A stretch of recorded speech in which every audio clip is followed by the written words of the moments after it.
Olá, eu sou a professora Thaís, sou professora no município de Palmeira, do Núcleo Regional de Ponta Grossa, e estou aqui para apresentar o meu plano de ação pedagógico.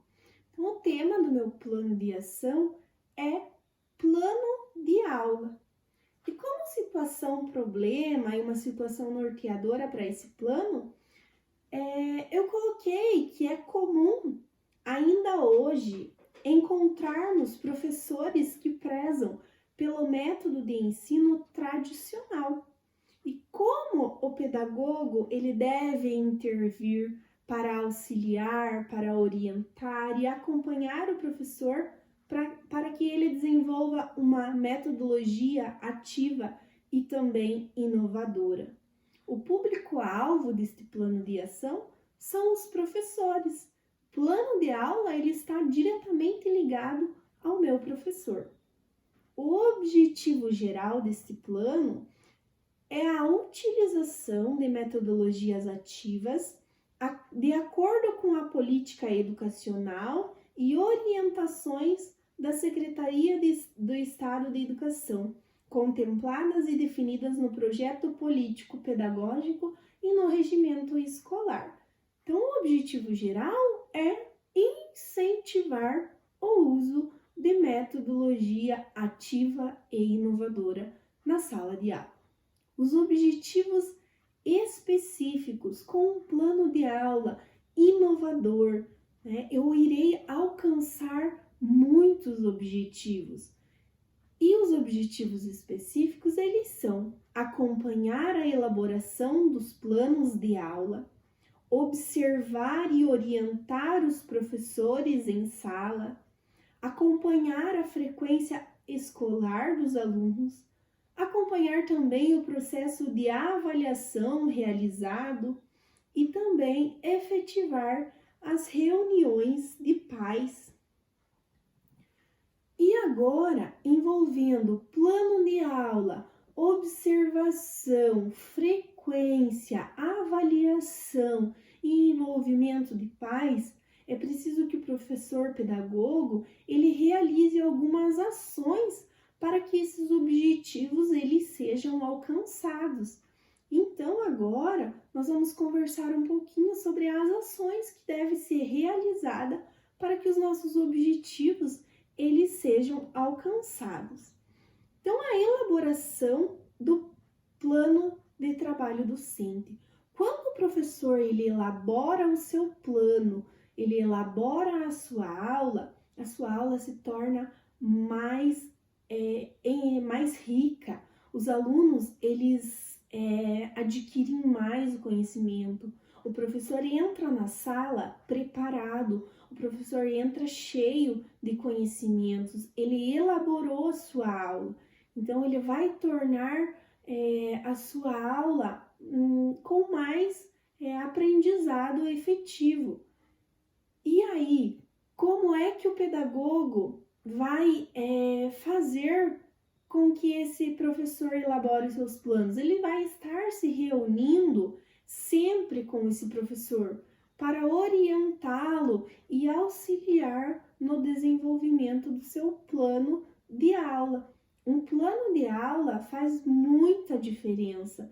Eu não posso entrar em uma sala de aula e vou dar uma aula somente com o livro e sem nada enriquecedor. É preciso elaborar, é preciso planejar e assim eu terei uma aula diferente, eu terei uma aula com bons resultados. É responsabilidade do pedagogo acompanhar esse plano de aula, Durante todo o ano letivo é preciso estar auxiliando o professor. E aí, após orientar a esse plano, estar observando a parte escrita do plano de aula do professor, é importante também realizar a observação em sala de aula. Então, a observação ela não é um meio para vigiar o meu professor, mas é um meio que vai contribuir e também vai levar o professor a refletir sobre a sua prática pedagógica.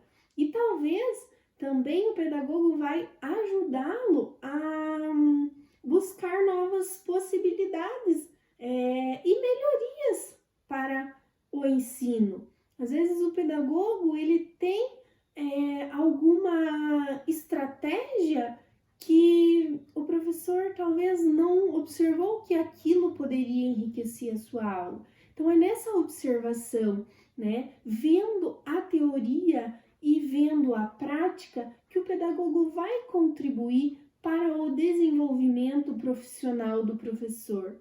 É responsabilidade do pedagogo, é responsabilidade da equipe gestora estar promovendo essas observações, não como uma forma de cobrança, mas como uma forma de auxílio que essa equipe vai estar realizando durante todo o ano letivo. E também, com essas aulas mais dinâmicas, com essas aulas mais reflexivas, o professor ele atrai o aluno para as aulas. O aluno tem o gosto de vir para a escola, o aluno tem gosto de buscar conhecimento. E aí vem um outro ponto muito importante, que é a frequência dos alunos. É papel do pedagogo acompanhar diariamente a frequência do aluno. O pedagogo ele pode estar todos os dias, pode e deve estar realizando chamada em sala de aula. E em caso seja constatado a falta desse aluno, falta consecutiva, é preciso entrar em contato com a família ou até mesmo com os órgãos competentes responsáveis para saber o que está acontecendo com esse aluno que está faltando na escola. E quando que se deve fazer isso? Diariamente, durante todo o ano letivo, eu preciso acompanhar o meu aluno. Se o professor ele tem um bom plano de aula, ele tem uma boa prática, tem alunos em sala de aula, é hora de avaliar. Então, a avaliação ela é um meio para saber como é que os meus alunos estão. Será que eu consegui atingir os meus objetivos? Será que o meu aluno ele compreendeu o conteúdo que eu passei para eles? Então, é também dever do pedagogo acompanhar esse processo de avaliação durante todo o ano. E aí, por fim, o pedagogo ele deve promover as reuniões de pais. Os pais eles ficam ansiosos para saber dos rendimentos dos seus filhos. Então, o pedagogo vai efetivar essas reuniões informando o rendimento do ensino-aprendizado. É ideal que se realize uma reunião no início do ano, colocando os objetivos a serem alcançados e também no final de cada trimestre. Então, quero deixar uma frase para que a gente possa refletir. Não há saber mais ou saber menos. Há saberes diferentes. Professor e pedagogo, quando trabalham juntos, constroem um ensino de qualidade.